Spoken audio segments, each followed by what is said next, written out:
Paz do Senhor, meus irmãos, graças a Deus. Hoje, nossa lição de número 1, o nosso quarto trimestre. O tema da nossa revista é a fragilidade humana e a soberania divina, o sofrimento e a restauração de Jó. Nesse trimestre, meus irmãos, nós vamos falar acerca do livro de Jó.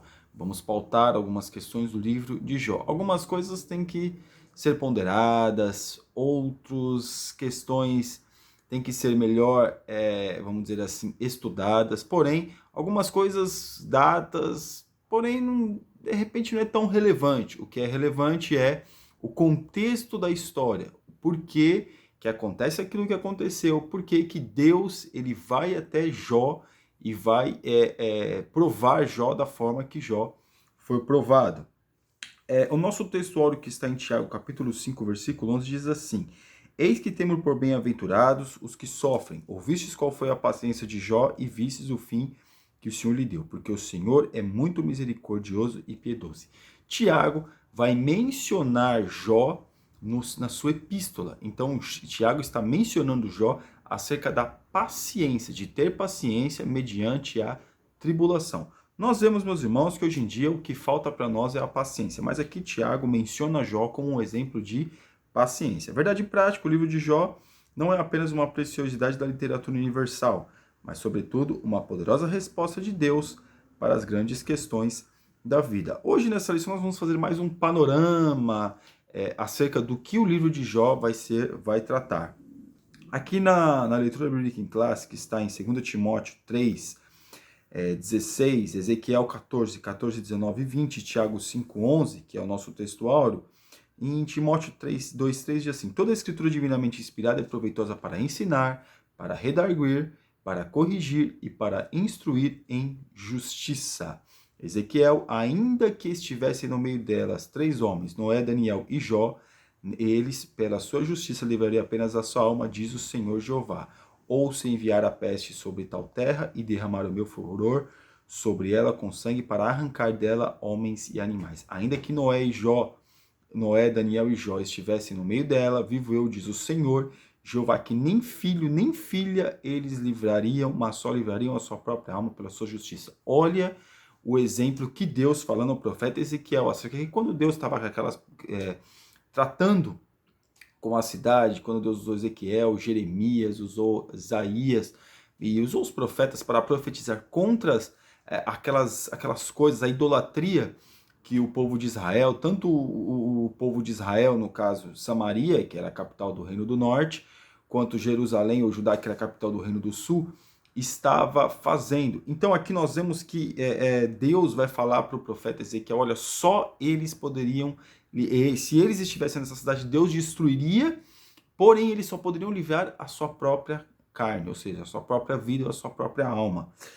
Aqui no panorama, na tópico 1, a autoria local e a data deste livro. O autor de Jó. Irmãos, provavelmente, alguns dizem que foi Moisés, alguns dizem que foi um retalho de autores que escreveu o livro de Jó, mas nós sabemos, irmãos, que não dá para saber exatamente, porque é um livro muito antigo. Quem escreveu o livro de Jó é motivo de longos debates. As opiniões passam por Moisés, Eliú, Salomão, Ezequiel, Isaías e até mesmo Esdras. Então nós vemos que o livro de Jó é um livro muito grande. Alguns dizem que até foi ele mesmo que escreveu, a sua história retratou, ou essa história foi passando sendo uma questão oral que outro acabou escrevendo. Mas a gente, meus irmãos, não, vamos dizer assim, não é que não importa quem escreveu, mas nós vemos que o contexto que a história acontece, Deus falando para Ezequiel acerca de Jó, mencionando Jó, e nós vemos Tiago depois falando de Jó, ou seja, esse homem existiu. E o livro dele é um livro poético, como nós estamos vendo aqui, é um livro poético, é um livro de diálogo, é um livro ali que tá que o debate ali está na flor da pele, eles estão debatendo constantemente. E aqui na parte 2, a pessoa histórica de Jó, a Bíblia mesma atesta que Jó foi uma pessoa histórica. O profeta Ezequiel confirma que ele de fato foi uma pessoa real, correlacionado ao lado de Noé e Daniel. Irmãos, ele foi uma pessoa que realmente existiu, não é uma fábula. Ah, será que esse homem foi alguém disse, porque será que ele existiu mesmo? Será que é uma coisa que estão dizendo que é e não é? Irmãos, tudo aquilo que está na Bíblia existiu. Todas as histórias que estão na Bíblia existiram. A terra de Jó. Jó, no início do seu texto, o livro de Jó destaca que ele era da terra de Uz. Como Jó, Uz era uma terra real. Irmãos, a terra existiu. Até hoje eles têm essa questão de alguns indícios, arqueólogos que trabalham para comprovar algumas questões bíblicas, para confirmar as questões bíblicas, ver que ele realmente existiu. E essa terra aqui de Uz, ela existiu, era provavelmente uma metrópole da época. A época de Jó. Irmãos, aí que os comentaristas eles entram em confronto. Por quê? Porque alguns dizem que ele viveu na época dos patriarcas, ou seja, na época de Abraão. A maioria entra nesse consenso, mas eu também já ouvi dizer que ele viveu antes do dilúvio. Por que antes do dilúvio? Porque ele menciona animais que nós não vemos no Novo Testamento, depois do dilúvio. Claro, o Leviatã pode simbolizar o crocodilo, mas da forma que ele fala, alguns dizem que isso pode ter acontecido antes do dilúvio. O tempo acerca de quando Jó viveu não tem exatamente uma data específica. Eles divergem entre depois do dilúvio e antes do dilúvio. Aí você vai dizer, mas irmão, é como eu disse no começo, meus irmãos, tem coisas assim que não adianta a gente ficar tentando e ficar querendo adivinhar. No livro de Jó não vai alguns indícios que vai fazer nós pensarmos ou acharmos que é isso ou que é aquilo. Mas a certeza real de quando exatamente ele viveu, isso não dá para saber, se foi antes ou depois do dilúvio. Os comentaristas entraram num consenso que ele viveu na época dos patriarcas, né? A parte 2, a estrutura literária do livro de Jó. Prosa e poesia. O livro é cheio de poesia, meus irmãos. Muita poesia, muita prosa. Quando eles falam de várias coisas ali.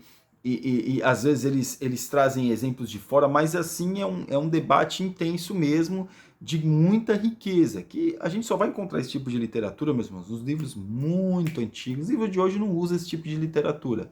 Que nem nós vemos no livro de Jó, das coisas da Bíblia. Mas como o livro de Jó foi escrito, difícil você vai encontrar um livro que fale sobre isso. Teve um livro aí que até fala acerca de Jesus, algumas coisas, vamos dizer, apócrifa, mas que retratam de uma forma poética algumas coisas. Se os irmãos forem procurar, o livro Mártire do Gólgota, o Manto Sagrado, que livros que eu já li. Então, o Manto Sagrado é como Jesus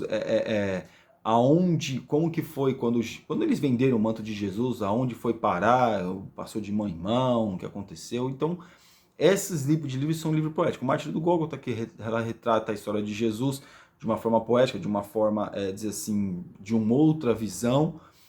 Claro, meus irmãos, muita coisa ali que a gente vê que não é, mas eu estou dizendo a literatura, a escrita é de uma forma poética. E o livro de Jó também ele trata também as coisas de uma forma poética. A gente vai ver mais tratando de uma forma no começo do livro e no final do livro. Aí a gente vê que ali trata assim de uma forma mais normal. A organização. No texto em poesia, a seguinte organização: um monólogo feito por Jó, 3 ciclos de diálogos entre Jó e seus amigos, Elifaz, Bildade e Zofar. Nós vemos que Eliú, que era o mais jovem, eu até agora ouvi vocês falando, agora eu me calei, mas agora eu vou falar, ele fala mais para frente. Então esse é o diálogo. Eles falam, Jó responde, eles falando, atacando Jó tentando se defender, depois o outro vai falando, Jó tentando se defender, depois o outro fala, Jó tentando se defender, e aí tem o outro ciclo de debate, eles falam, Jó tentando se defender, depois Eliú vai falar e Jó tentando se defender, aí encerra e nós vemos que Jó começa a questionar, pergunta para Deus, Deus não responde nada e faz perguntas para Jó. A abundância de figuras de linguagens. O livro é rico em metáforas. Esse recurso estilístico é usado pelo autor bíblico quando ele quer dar mais expressividade e maior vivacidade ao texto. O autor almeja que seu texto seja colorido ao invés de preto e branco, ou seja, traz várias metáforas, várias linguagens, mesmo rico. Mas antigamente, irmãos, eles eram muito inteligentes porque eles passavam mais tempo meditando nas coisas. Hoje, como nós passamos menos tempo meditando nas coisas, nós temos pouca informação, mas não sabemos interpretar a informação que muitas vezes nos é passada. Então aqui eles conseguem usar esse tipo de informação, desse tipo de linguagem, e tentar retratar as coisas num debate, e tentar inserir aquilo em coisas do dia a dia, o quê? Mas no caso foi para o mal, foi para atacar o seu amigo, né? Jó. A natureza e mensagem do livro de Jó. Por que os justos sofrem? Irmãos, o livro todo é baseado nessa questão. Por que o justo sofre? Por que o justo passa por dificuldade? Porque Jó, que era um homem reto, íntegro, que não foi qualquer homem que falou sobre ele, foi o próprio Deus, não foi homem. Foi o Deus Todo-Poderoso que falou sobre Jó, que mencionou Jó para Satanás, né? Olha, teve esse meu servo Jó, olha, mas também aí começa, né? Mas o Senhor dá tudo para ele, é aquela coisa que nós vamos ver mais à frente. Mas aqui, ao longo dos anos, tanto os teólogos quanto os filósofos têm procurado dar explicação para esse dilema humano, ou seja, a pessoa faz o bem e morre cedo, e aquela pessoa que faz o mal vive, que é uma beleza, alguma coisa assim, mas que quando ele faz muito bem, Deus já chama para ele, ou quando aquele que às vezes acontece, aquele que dá muito trabalho é chamado, ainda bem que foi mesmo para dar sossego. Mas nós vemos, irmãos, que o que acontece é que o justo ele sofre, ele passa por dificuldade para Deus fazer com que ele seja uma pessoa melhor. E assim foi o que aconteceu na história de Jó. Nós entendemos ali, foi um debate, e o pior, ele foi atacado pelos seus próprios amigos. Seus próprios amigos o atacaram. Às vezes a gente espera um apoio no sofrimento e não vem apoio. O que vem? Vem mais cobrança, vem mais desconfiança acerca dos outros ao nosso respeito. Parte 2. Existe bondade desinteressada?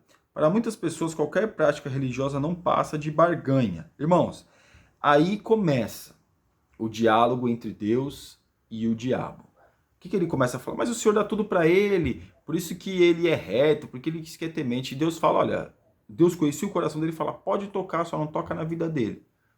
E aí ele pega todos os bens de Jó e acontece, e os filhos, e depois vai falar, mas aí, tá vendo? Jó lá, e Deus fala, tá vendo? Ele continua. Aí ele toca na carne de Jó, não toca na vida, mas toca na carne, não mata Jó, mas toca na carne. Quase Jó já desfalecido, Jó totalmente desfalecido, já terrível, e continua temente a Deus. Aí Deus, que não precisa provar nada para ninguém, Deus não precisa provar nada para ninguém, para nós hoje vermos o quê? Que não existe barganha, nós não podemos barganhar com Deus. Ó Deus, você me dá isso que eu vou ser mais crente. Ó Senhor, o Senhor faz isso que eu vou ser mais isso. Que nós temos um exemplo de Jó, que foi íntegro, reto e temente a Deus. Não importando com aquilo que Deus poderia dar, mas sim por aquilo que Deus é. Isso era a fé de Jó, foi pautada neste princípio. Porque não pode haver barganha no reino de Deus, principalmente com os dízimos que ela oferta. Eu vou dar tanto para receber tanto, eu vou fazer isso com a minha vida porque eu quero honra, porque eu quero glória. Não pode existir esse tipo de mentalidade no reino de Deus. Parte 3. Pode o homem compreender Deus? Os últimos capítulos de Jó mostram os impactos que a revelação divina tem sobre os homens. Irmãos, às vezes a gente fica pensando, porque às vezes a gente fica perguntando, né? Mas, Senhor, por que isso? Por que aquilo? Irmãos, tem coisas que Deus não vai responder. Sabe por que Deus não vai responder? Porque nós não estamos preparados para a resposta de Deus. As coisas vão se respondendo gradativamente, aos poucos. Aí vai se respondendo as coisas. Não é coisa que se responde do dia para a noite. Então nós vemos que Jó, que eu mencionei, no final do livro ele começa a perguntar por que isso, por que aquilo outro. E claro, meus irmãos, ele é ser humano, ele foi vendo a situação, poxa, aí não vai, não passa. E aí ele entrou, né, no estágio de desespero, bem provável. E aí Deus não responde nada que ele pergunta. Pelo contrário, Deus faz as perguntas para ele e ele não tem condições de responder. Então nós vemos, irmãos, que nós não temos condições de questionar Deus, de colocar Deus na parede, porque Deus tem que fazer o que eu quero. Irmãos, esse tipo de mentalidade não cabe no reino de Deus. Para o crente isso não poderia existir. Mas infelizmente tem muitos pastores que ensinam que tem que fazer assim, que Deus tem que falar comigo, porque Deus é obrigado. Irmão, Deus não é obrigado a nada. Deus faz aquilo que Ele quer. Ele é soberano, Ele é eterno, Ele é poderoso. Ele é Deus. Amém? Então, a nossa conclusão. Nessa lição, aprendemos algumas informações básicas sobre o contexto histórico e literário de Jó. Quanto ao seu gênero, o livro é de natureza poética. Isso é importante para a compreensão da própria estrutura como o livro foi organizado. Vimos que o livro apresenta princípios teológicos que transcendem o espaço e o tempo. Esses princípios são para todas as épocas e culturas. O que é demonstrado é que o conhecimento de Deus é o anseio de todo ser humano. O ser humano deveria conhecer a Deus e não perguntar pelas coisas, mas sim conhecer, buscar conhecer a Deus e deixar as perguntas que essas perguntas que nós temos dentro de nós, elas vão ser respondidas, meus irmãos, naturalmente. Amém? Que Deus abençoe os irmãos em nome de Jesus. Fique na paz. Você ainda que no nosso canal está convidadíssimo a assinar. Compartilhe este vídeo. Deus te abençoe.